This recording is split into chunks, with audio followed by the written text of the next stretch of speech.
Good evening all of you. आप सभी का बीएससी फाइनल ईयर की केमिस्ट्री क्लास में स्वागत है। पिछले लेक्चर्स में अपन ने सुक्रोज के बारे में पढ़ा था। ठीक है कि सुक्रोज के अंदर एक ग्लूकोज की यूनिट और एक फ्रक्टोज की यूनिट के बीच में ग्लाइकोसाइडिक बॉन्ड होता है। ठीक है, ये ग्लाइकोसाइडिक बॉन्ड की दोनों यूनिट आपस में मिलकर के सुक्रोज का फॉर्मेशन करती हैं। अब इन यूनिटों के अंदर जो अल्फ़ा ग्लूकोज होता है उसका C1 कार्बन अर्थात C1 एनोमेरिक कार्बन और बीटा फ्रक्टोज के C2 एनोमेरिक कार्बन के बीच में ग्लाइकोसाइडिक बॉन्ड होता है।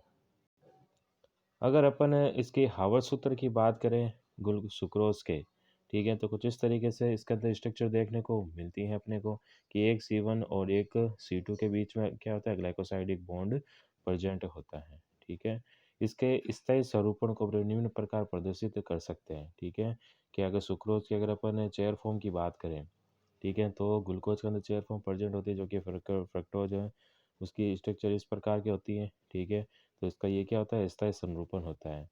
सुक्रोज अणु में तो फ्रक्टोज अणु फ्यूरनोस रूप में ही होता है, लेकिन जल अपघटन के बाद में यह मुक्त अवस्था में आता है तो इसकी संरचना पायरेनोन्स रूप ले लेती है। ठीक है, कि सुक्रोज के अंदर जो फ्रक्टोज मॉलिक्यूल है फ्यूरनोस में होता है, लेकिन जैसे इसका जल अपघटन होता है और ग्लाइकोसाइडिक बॉन्ड बनता है तो ये पायरेनोन्स रूप के अंदर आ जाता है। मतलब फ्यूरनोन्स के अंदर 6 कार्बन होते हैं। ठीक है, 6 कार्बन स्ट्रक्चर टाइप होती है, लेकिन पायरेनोन्स के अंदर 5 मेंबर रिंग जैसा दिखता है ये। नेक्स्ट अपना है पॉलीसैकेराइड का सामान्य परिचय। ठीक है, कि मोनोसैकेराइड संकल शर्करा इकाइयों से बने उच्च अणुभार वाले बहुलक जिनके अणुभार कई हजारों से लाखों तक होते हैं, पॉलीसैकेराइड कहते हैं। मतलब मोनोसैकेराइड में एक यूनिट होती है। ठीक है, और डाइसैकेराइड में 2 मोनोसैकेराइड की यूनिट होती है। और पॉलीसैकेराइड की बात करें तो पॉलीसैकेराइड के अंदर मोनोसैकेराइड की कई गुणा जो मोनोसैकेराइड की इकाइयाँ हैं वो प्रेजेंट होती हैं। ये स्वादहीन तथा जल में अविलय होते हैं तथा इन्हें अशर्करा भी कहते हैं। इनके जल अपघटन पर मोनोसैकेराइड इकाइयाँ प्राप्त होती हैं। प्रकृति में पॉलीसैकेराइड वनस्पति तथा जीवों में पाए जाते हैं। लगभग सभी जीवों की कोशिकाओं में ग्लाइकोजन नामक पॉलीसैकेराइड पाया जाता है। ठीक है, जितने भी सेल्स हैं उसके अंदर जो ग्लाइकोजन है वो क्या है, पॉलीसैकेराइड के रूप में मौजूद रहता है। इंसुलिन, स्टार्च, सेलुलोज आदि पॉलीसैकेराइड वनस्पति में पाए जाते हैं। वनस्पतियों में पॉलीसैकेराइड कार्बन डाइऑक्साइड तथा जल की क्लोरोफिल एवं सूर्य के प्रकाश में उपस्थित प्रकाश संश्लेषण द्वारा बनते हैं। अब पॉलीसैकेराइड 2 प्रकार के होते हैं, एक होता है सम पॉलीसैकेराइड, एक होते हैं विषम पॉलीसैकेराइड। जो सम पॉलीसैकेराइड होते हैं उसमें समान मोनोसैकेराइड की इकाइयाँ होती हैं अर्थात समान मोनोसैकेराइड के बहुलक होते हैं ये। ठीक है, और विषम पॉलीसैकेराइड के अंदर क्या होता है कि 2 या 2 से अधिक प्रकार के मोनोसैकेराइड की इकाई होती हैं। ठीक है, और ये 2 या 2 से अधिक जितने भी प्रकार की मोनोसैकेराइड की इकाई आपस में बहुलीकरण के द्वारा जुड़कर विषम पॉलीसैकेराइड का फॉर्मेशन करती हैं। नेक्स्ट है, सबसे पहले अपन पॉलीसैकेराइड के अंदर एक उदाहरण पढ़ेंगे स्टार्च का। ठीक है, कि स्टार्च का अपन ने फॉर्मूला देखा था C6H12O6 के बात की थी। ठीक है, इसके मुख्य स्रोत चावल, आलू, गेहूं, जौ, मक्का, मूंगफली हैं। यह आयोडीन के साथ गहरा बैंगनी रंग देता है।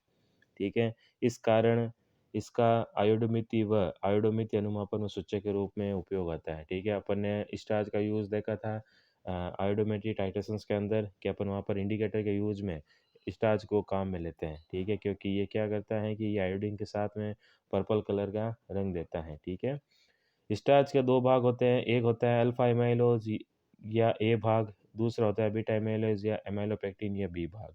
सबसे पहले अपन बात करते हैं पार्ट फर्स्ट की अल्फा एमाइलोज वाले, कि ये स्टार्च का 10% भाग व 10 से 20% भाग होता है। इसका अणुभार 1 × 10⁴ से 1 × 10⁶ तक होता है। ये ग्लूकोज इकाइयों का एक रेखीय बहुलक है। ये इकाइयाँ परस्पर ग्लाइकोसाइडिक बंधन द्वारा जुड़ी रहती हैं। इसकी पुष्टि इस बात से होती है कि स्टार्च का एंजाइम डाइएस्टर से जल अपघटन कराने पर क्या होता है, माल्टोज बनता है। ठीक है, मतलब मोनो ग्लाइकोसाइडिक बॉन्डिंग की पुष्टि कैसे होती है, माल्टेज एंजाइम के कारण, कि माल्टेज एंजाइम की अगर रिएक्शन अपन स्टार्च से कराएं, ठीक है, तो ये इसका जल अपघटन होगा और माल्टोज का फॉर्मेशन होता है। अतः एमाइलोज की संरचना निम्न प्रकार से प्रदर्शित कर सकते हैं। ठीक है, अगर अपन इसकी अल्फा एमाइलेज की स्ट्रक्चर देखें तो कुछ स्टार्च के अंदर इस प्रकार से दिखती हैं कि इसमें एक कार्बन से और दूसरे कार्बन से एनोमेरिक कार्बन से एच का रिमूवल होता है। ठीक है, और वाटर के तौर पर निकल करके एक ग्लाइकोसाइडिक बॉन्ड का फॉर्मेशन करते हैं। नेक्स्ट है इसका बीटा एमाइलोज या एमाइलोपेक्टिन या बी भाग।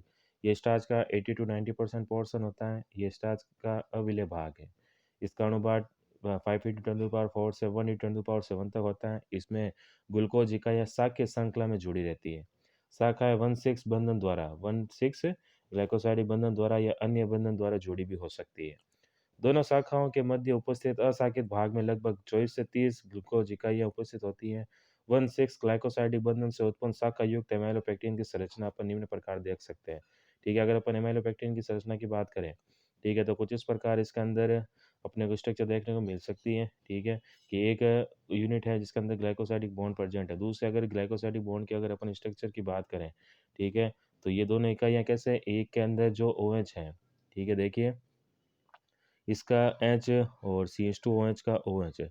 यहाँ से ये वाटर के तौर पे बाहर निकलेगा। ठीक है, और यहाँ से ये वाटर के तौर पे बाहर निकल के आपस में इस तरीके से ये दूसरे ग्लाइकोसाइडिक बॉन्ड का फॉर्मेशन करेगी। ठीक है, पहले वाला तो एज इट इज है ये ग्लाइकोसाइडिक बॉन्ड। ठीक है, यहाँ पर दो इसकी इकाइयाँ जुड़ी हुई हैं। अब एमाइलोपेक्टिन के अंदर क्या होता है कि जो दूसरा ग्लाइकोसाइडिक बॉन्ड बनता है, ठीक है, वो एक तो इसके एनोमेरिक कार्बन के एच से और इसके OH से जुड़ करके ये एक ग्लाइकोसाइडिक बॉन्ड का फॉर्मेशन करता है। नेक्स्ट है सेल्यूलोज। के सेल्यूलोज भी स्टार्च की तरह ग्लूकोज का ही क्या है, बहुलक होता है, लेकिन स्टार्च में ग्लूकोज इकाइयों के परस्पर ग्लाइकोसाइडिक बंधन जोड़ा जुड़ी रहती है, जबकि सेल्यूलोज में ग्लूकोज इकाइयों के मध्य क्या होता है, ग्लाइकोसाइडिक बंधन होता है। ये पौधे की कोशिका भित्ति का प्रमुख अवयव है और लकड़ी में लिग्निन में पाया जाता है। इसका मुख्य स्रोत रुई है, जो एक प्रकार से शुद्ध सेल्यूलोज ही होती है। ये सवे ठोस होता है जो जल में विलयशील नहीं है, लेकिन कीपर ऑक्साइड विलयन में घुलता है। इसका अनुपात 20,000 से 50,000 डाल्टन तक होता है। ठीक है, जिसमें 5,000 से 10,000 तक की ग्लूकोज की इकाइयाँ एक अशाक्य श्रृंखला में जुड़ी हुई रहती है। सेल्यूलोज के एसिड अपघटन कराने पर सेलोबायोज ऑक्टा एसीटेट बनता है। इससे निष्कर्ष निकलता है कि सेल्यूलोज में सेलोबायोज इकाइयाँ हैं, अर्थात ग्लूकोज इकाइयाँ पायरेनोन संरचना में हैं और ग्लूकोज की दो इकाइयाँ परस्पर ग्लाइकोसाइडिक बॉन्ड द्वारा जुड़ी रहती है। अगर अपन इसके स्ट्रक्चर की बात करें, ठीक है, तो एक का एच दूसरे का OH, एक का दूसरे का OH आपस में कंबाइन होकर वाटर के तो दो वाटर मॉलिक्यूल रिमूव होंगे यहाँ से।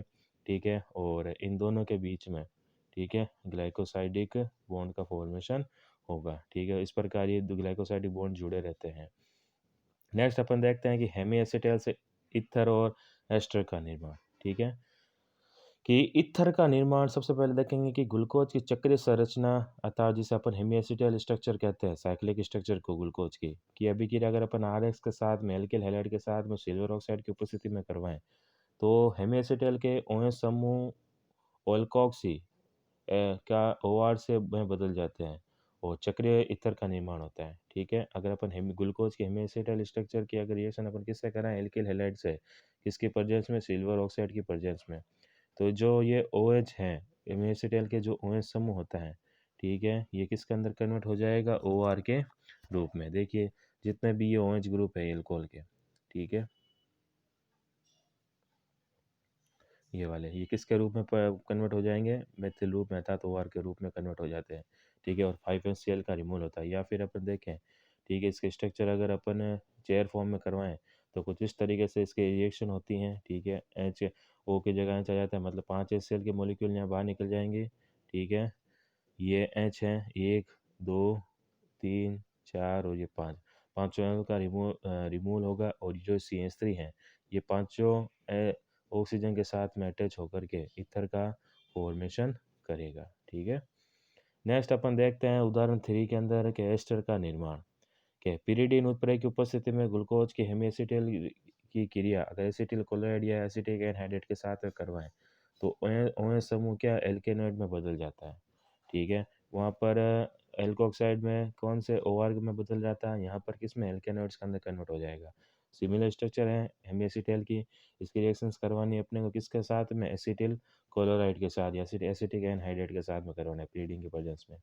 तो देखते हैं कि जो OH ग्रुप है वहाँ पर सबके पास में क्या जाता है, COCH3, अर्थात एसिटिक, अर्थात एसीटोन आकर के जुड़ जाता है और 5HCl के मॉलिक्यूल बाहर निकल जाते हैं। लगभग सिमिलर रिएक्शन है, वहाँ पर CH3 अटैच होता था ईथर के अंदर, यहाँ पर क्या जुड़ रहा है, COCH3 का अटैचमेंट हो रहा है और जो 5 हाइड्रोजन है सीएल के साथ में यहाँ पर रिएक्शंस करके HCl ग्रुप में बाहर आते हैं। इसी के साथ में आपकी यूनिट कंप्लीट होती हैं। नेक्स्ट हम अपने अगले लेक्चर्स के अंदर अपनी वापस से इनऑर्गेनिक की फर्स्ट यूनिट स्टार्ट करेंगे। Thank you so much.